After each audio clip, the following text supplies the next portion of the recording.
迟来的测试，这是一款2022款的凯越 525S。之前呢，从来没测过这款车，测完之后呢，发现低估了这台车的实力了。这台车也是留着俊速机车提供的，这边主营的是二手车。听见我要收集车辆的数据，所以很乐意就送给我测了。上一次测的本田 CN300 也是这边提供的，我们当地的博主也在这里开直播，大家可以多多关注一下。好，接下来继续回到这台车，发动机排量494，是不是非常熟悉呢？这款发动机在另外一个品牌我测过很多了，这个机子动力调猛一点，它的震动就会变大，因为它的原型机就不是主打高性能的，所以在不同厂家、不同车型，同样用这款发动机，它们的调教是不一样的。拿到车呢，就感觉这台发动机震动要比同样用这款发动机的另外一个品牌的震动大一些，震动区域主要出现在5000转以上。这台呢是 ADV， 如果是仿赛夹在车把上，小水平的震动还会更加明显。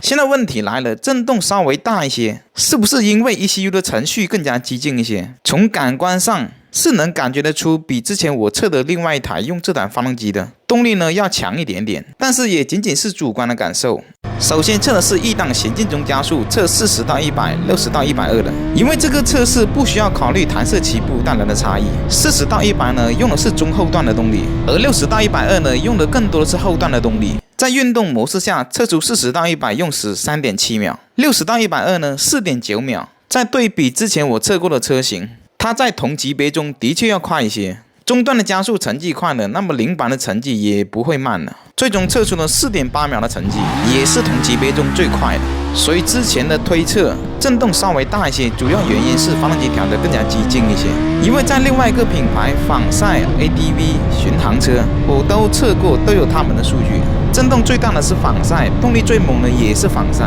包括赛克龙的560发动机，仿赛 ADV 复古街车也都是这样，形成一种规律了。凯越的 525S 0到50呢 1.6 秒，0到100呢 4.8 秒，0到400米呢 13.6 秒，撞线的速度是 150.3， 在加速排行榜中排名第74位。无论是中段加速还是极限加速，都要比同级别的要快一些，而且车重齿比都相当，那么马力应该也会调得更加大一些。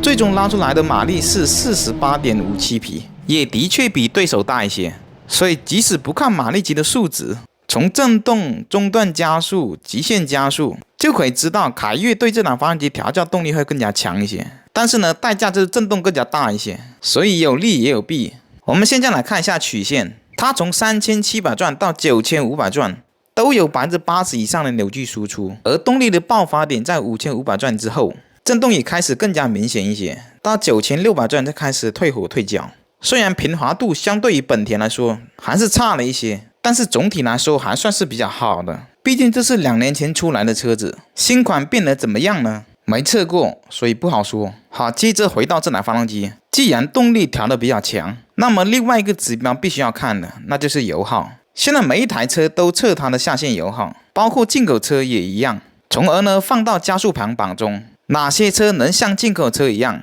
加速性能又好，油耗又低的一目了然，而且每一个数据都有对应的视频解说。测试前呢，将油箱加满，同时呢，将小气里程表也清零，手机的 APP 呢也记录行驶的轨迹，双重数据验证。因为是测车辆的下限油耗，所以用经济模式去测，表显60的时候，转速大概在2800到3000转左右。它有运动模式和 Eco 模式，两种模式下小油门开度的动力响应是有一定区别的，随着油门开度的加深，这个区别也就越来越小，特别是全油门的时候，两者的中段加速成绩是没什么区别的。最终以55到60的速度匀速巡航，表显跑了 123.4 公里，而 APP 显示跑了 125.09 公里，最终加了 3.16 升的油，油箱的页面和出发前的一致，算出来的平均油耗是 2.53 升，也是同级别中最低的，已经很接近本田了。加速性能不错，油耗又能控制的比较好，说明 ECU 是调的比较认真的。因为在我之前很多的视频都说到过，极限加速呢用的是 60% 以上的油门开度，而测试油耗呢用的是 30% 以下的油门开度，所以他们的发动机工况是不一样的。进口品牌本田、铃木、川崎、雅马哈，小油门开度对动力的控制都非常细腻，从动力有到无这个连接过程很平顺，这也是为什么他们的小油门开度、油耗控制的非常好，原因之一就是这个。而前2年呢，我们国产车呢就是一股劲的猛，个个都在拼100公里加速极限动力，导致车辆呢都非常冲，所以就在今年加入了下限油耗的测试，而且动力油耗一起说，